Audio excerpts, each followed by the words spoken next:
Hey guys, कैसे हो आप सब दोस्तों। वापस आ गया हूं मैं मेरे यूट्यूब चैनल इंग्लिश गुरु मुकेश पर। मैं हूं मुकेश और आज बात करेंगे हम कि वर्ब के प्रकार और किस टेंस में हम कौन सी वर्ब यूज़ में ले सकते हैं। गाइस, कोई भी सेंटेंस अंग्रेजी का हम बनाएंगे तो उस सेंटेंस के स्ट्रक्चर के लिए, उस सेंटेंस के निर्माण के लिए हमें क्रिया का सही रूप आना बहुत ज़रूरी है। टेंस हम पढ़ेंगे, बाद में पैराग्राफ हम बनाएंगे, ग्रामर के दूसरे टॉपिक्स हम पढ़ेंगे या स्पोकन इंग्लिश में हम जाएंगे तो वहाँ पे हमें क्रिया की जानकारी होना बहुत ज़रूरी है। तो क्रिया कितने प्रकार की होती है, वर्ब्स कितने प्रकार की होती है, इन सब पे बात करेंगे। एक एग्जांपल से मैं आपको समझाने की कोशिश करता हूँ, उसके बाद हम इस टॉपिक्स पे आगे बढ़ेंगे। गाइस, 3 सेंटेंस में लिख रहा हूँ आपके सामने, समझने की कोशिश करना।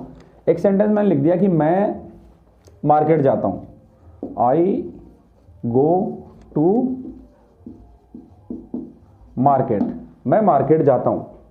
दूसरा सेंटेंस में लिख दिया कि मैं मार्केट गया, ये हो जाएगा guys I went to market. एक सेंटेंस में लिखो कि मैं मार्केट जाऊंगा तो ये हो जाएगा कि I will go to market. साथियों, अब हमें एक चीज समझ में आई है कि हमारी इन तीनों सेंटेंस में एक ही काम हो रहा है, जाना, और जाने की अंग्रेजी होती है गो। मतलब देखा जाए तो हमारी इन तीनों सेंटेंस में जो क्रिया काम आ रही है वो है जाना यानी गो।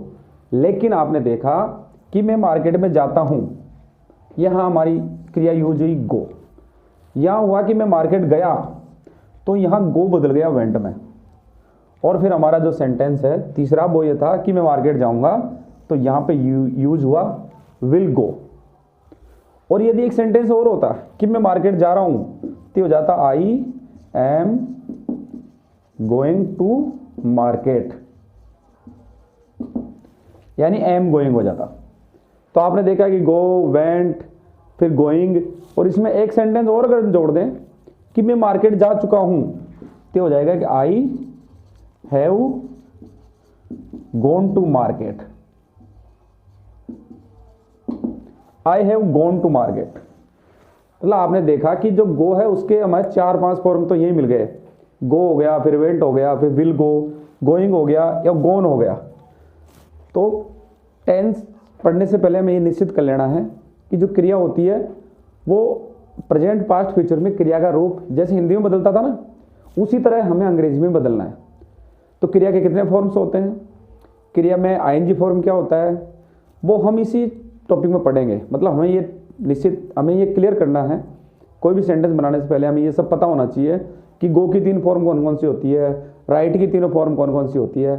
ये सब जब हम पढ़ेंगे या हम बहुत सारी क्रियाएं याद करेंगे तब क्लियर हो पाएगा। तो आज हम जान लेते हैं कि कौन सी क्रिया का first form, second form, third form किस तरह से चेंज कर सकते हैं और इनका फर्स्ट, सेकंड, थर्ड फॉर्म या आईएनजी फॉर्म क्या क्या होता है। इसी वीडियो में आपको आगे बताऊंगा मैं। साथियों, आप देखिए बोर्ड पे, जैसे हमारी क्रिया ब्रेक, BREAK के ब्रेक एंड टूटना। मतलब ये जो फॉर्म आप देख रहे हो क्रिया की, ये मेन फॉर्म है, मुख्य फॉर्म है। ब्रेक है, फॉल है, फॉरगोट है, फॉरगेट है, गिव है, राइट है, गो है। ये क्रिया की मेन फॉर्म है, ये क्रिया की फर्स्ट फॉर्म है। कभी कभी क्या होता है, क्रिया की first form, second form, third form, ये क्या होती है, अलग अलग होती है। मतलब फर्स्ट फॉर्म अलग होती है, सेकंड फॉर्म अलग होती है, थर्ड फॉर्म अलग होती है। तो जैसे हम देखते हैं, ब्रेक यानी टूटना फर्स्ट फॉर्म, सेकंड फॉर्म में हो जाएगा ब्रोक और थर्ड फॉर्म इसकी होगी ब्रोकन। उसी तरह फॉल यानी गिरना, सेकंड फॉर्म इसकी होगी फेल और थर्ड फॉर्म होगी फॉलन। एक होता है फॉरगॉट, फॉरगॉट यानी भूलना, सेकंड फॉर्म हो गई फॉरगेट की, सेकंड फॉर्म हो गई फॉरगॉट और थर्ड फॉर्म हो गई फॉरगॉटन। उसी तरह से गिव हो गया गो, गेव, गिवन, राइट हो गया रोट और रिटन, और गो हो गया वेंट और गॉन।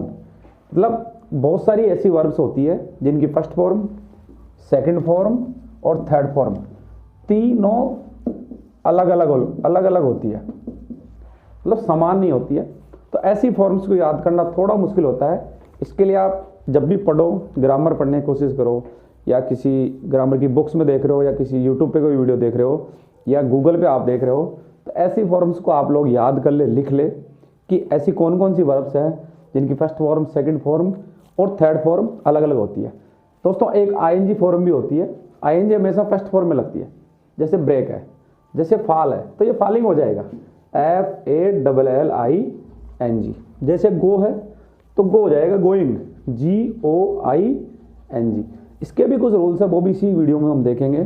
तो पहला जो वर्ब्स का नियम है वो ये है कि कुछ वर्ब्स ऐसी होती है जिनकी फर्स्ट फॉर्म, सेकंड फॉर्म और थर्ड फॉर्म तीनों अलग अलग होती है। अब हम देखेंगे कि ऐसी कौन कौन सी वर्ब है जिनके फर्स्ट, सेकंड और थर्ड फॉर्म एक जैसे होते हैं।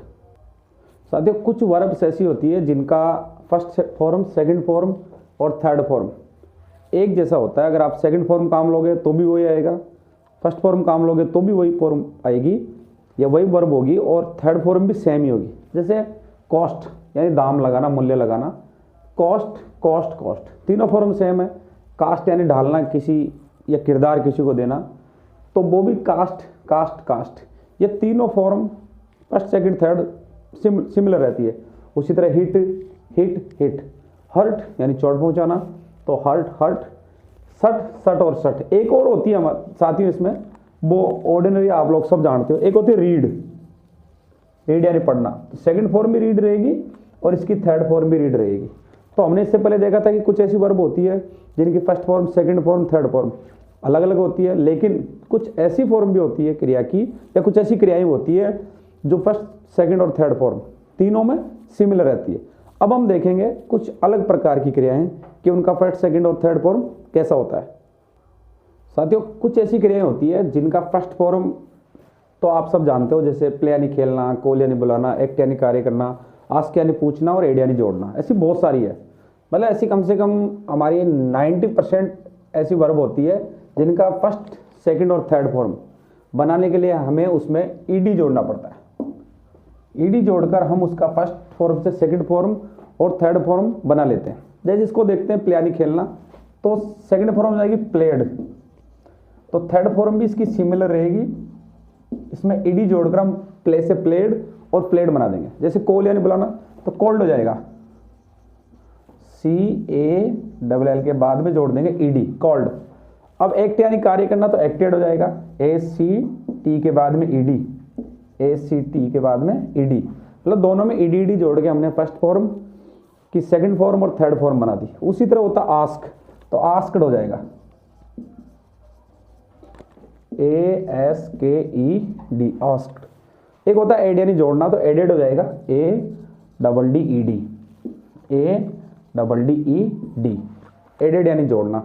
तो ये बहुत इजी होता है वैसे, और ये सबसे ज़्यादा होती है ऐसी क्रियाएं। इसको रेगुलर फॉर्म भी बोलते हैं क्रिया की, रेगुलर वर्ब्स ही बोलते हैं, कि किसी भी वर्ब के आगे यदि हम ईडी जोड़ देंगे तो सेकंड फॉर्म हो जाएगा, और ईडी दूसरे में भी जोड़ देंगे तो थर्ड फॉर्म हो जाएगा। तो ऐसी क्रियाओं की संख्या बहुत ज़्यादा है, ये रेगुलर वर्ब्स कहलाती है। इरेगुलर वर्ब जैसे हमने पहले देखा था, जिनकी फर्स्ट फॉर्म एक समान होती है, तीनों फॉर्म एक समान होती है, और जिनकी तीनों फॉर्म अलग अलग होती है। तो साथियों, आपको सबसे पहले अगर आपको सेंटेंस बनाने की तरफ बढ़ना है या टेंस पढ़ने की तरफ बढ़ना आपको, तो आपको करना क्या है, पहले तो बहुत सारी क्रियाएं याद कीजिए, ये क्रियाओं को देखिए जितनी आप कर सकते हो मैक्सिमम। फिर उनका फर्स्ट फॉर्म वही होता है जो उसकी मेन वर्ब होती है, उनका सेकंड फॉर्म देखो, थर्ड फॉर्म देखो। अब गाइस हम बात करेंगे, फर्स्ट फॉर्म हो गया, सेकंड फॉर्म हो गया, थर्ड फॉर्म हो गया, क्योंकि जब हम टेंस पढ़ेंगे अगले वीडियोज़ में तो हमें ये सारे चैप्टर, ये सारा मैटर काम आने वाला है, इसलिए मैं क्लियर करवा के चल रहा हूँ आपसे। अब गाइस हम पढ़ेंगे कि क्रिया जो होती है मेन वर्ब, उसमें हम आईएनजी कैसे लगा सकते हैं। ऐसा नहीं है कि कोई भी क्रिया उठा ली तो उसमें आईएनजी जोड़ दिया, ऐसा नहीं होता, उसके भी कुछ रूल्स रेगुलेशंस होते हैं। तो अगले इसी वीडियो में हम देखेंगे कि मेन वर्ब में हम आईएनजी कैसे जोड़ सकते हैं। देखिए साथियों इसी वीडियो में आगे। साथियों अब देखेंगे हम लोग कि जो वर्ब होती है मेन वर्ब, उसमें हम आईएनजी कैसे लगा सकते हैं। एक एक जनरल रूल्स में आपको बताता हूँ, आप थोड़ा सा इनको ध्यान से देखना। गाइज अगर किसी वर्ब के अंत में ई हो, किसी वर्ब के अंत में ई हो, तो एक चीज़ हम ध्यान रखिएगा कि जब उसमें आईएनजी हम ऐड करेंगे तो वो ई हटा देंगे। जैसे टेक से बन गया टेकिंग, तो यहाँ पे ई हट गया और इसमें आईएनजी ऐड हो गया, टेकिंग हो गया। उसी तरह डांस, इसकी मेन वर्ब में डांस, लेकिन इसमें ई हटा दिया और यहाँ हमने ऐड कर दिया आईएनजी। उसी तरह राइट, राइट की मेन वर्ब है राइट, लेकिन इसमें ई हटा के यहाँ पे हमने ऐड कर दिया, आईएनजी राइटिंग हो गया। लेकिन इसमें एक चीज़ और ध्यान रखना हमें, यदि डबल ई हो, जैसे सी होता है, सी यानी देखना, जब इसमें आईएन जोड़ेंगे हम तो ये डबल ई नहीं हटेगा, ये सीइंग ही रहेगा। ये हमें ध्यान रखना है, ऐसी गलती में नहीं करनी है। सिंगल ई को हम रिमूव कर देंगे, डबल ई नहीं हटेगा। एक चीज़ है गाइस, हिट प्लस आईएनजी, ऐसी वर्ब जिनका एक लास्ट का जो वर्ड है वो व्यंजन हो, कंसोनेंट हो, और उससे पहले अगर वोवल्स हो यानी स्वर हो, तो वहाँ पे हम जो लास्ट का जो हमारी व्यंजन है उसको हम डबल कर देंगे। हिट से जैसे हिटिंग हो गया, उसी तरह कट से हो गया कटिंग, डबल टी हो गया रन, इसमें डबल एन कर देंगे, रनिंग हो जाएगा। ये हमें ध्यान रखना, यदि अंत में व्यंजन हो उससे पहले स्वर हो तो हमारा जो लास्ट का व्यंजन है वो डबल हो जाता है, रनिंग हो जाता है आईएनजी फॉर्म में। एक हमें एक चीज़ और ध्यान रखनी, जैसे बिगिन है, अब एक यहाँ पे क्या है, लास्ट में व्यंजन है, उससे लास्ट में स्वर है, उससे पहले व्यंजन है, फिर व्यंजन है, फिर स्वर है।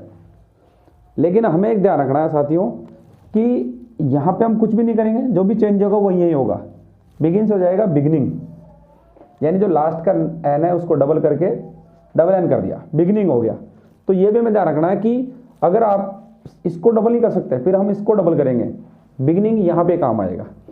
एक सबसे जो गोल्डन रूल्स होता है या जो सबसे टफ होता है, थोड़ा हटके होता है, वो ये होता है कि यदि अंत में ई हो और उससे पहले आई हो, ध्यान रखिएगा, अगर किसी क्रिया के अंत में ई हो उससे पहले आई हो तो हम ई को हटाकर ई और आई और ई को हटाकर वाई कर देंगे। जैसे डाई से हो गया डाइंग, अब एल आई लाई यानी झूठ बोलना, तो ये हो गया L Y I N G. उसी तरह टाई यानी बांधना, तो ये हो गया T Y I N G, tying. इस पे हमें विशेष फोकस रखना। और जनरल रूल से होता है, वो जनरल रूल से ये होता है कि हमारी जो क्रिया है उसमें आप आईएनजी जोड़ दो, गोइंग कर दो, और कोई क्रिया है तो उसमें हम उसको आईएनजी लगा के उसका आईएनजी फॉर्म बना देते हैं। ये सारे रूल्स हमें ध्यान रखना है जब हम पढ़ेंगे कि कितने प्रकार के टेंस होते हैं। अगले वीडियो में ये पढ़ेंगे कि टेंस कितने प्रकार के होते हैं, उनका फॉर्मूला क्या है, उनका हम यूजेज कौन कौन सी कंडीशन में कर सकते हैं। तो प्लीज़ आपसे रिक्वेस्ट इतना सा रहेगा साथियों कि मेरा चैनल नया है, प्रयास पूरा कर रहा हूँ, आप लोगों का सपोर्ट बहुत ज़रूरी है। अगर अभी भी आप लोगों ने सब्सक्राइब नहीं किया तो प्लीज़ सब्सक्राइब करो, और कमेंट में ये ज़रूर बता के जाना कि मेरा वीडियो कैसा लग रहा है। सुधार की कोई गुंजाइश हो तो आपके सुझाव आमंत्रित है, because your suggestion is my motivation. धन्यवाद।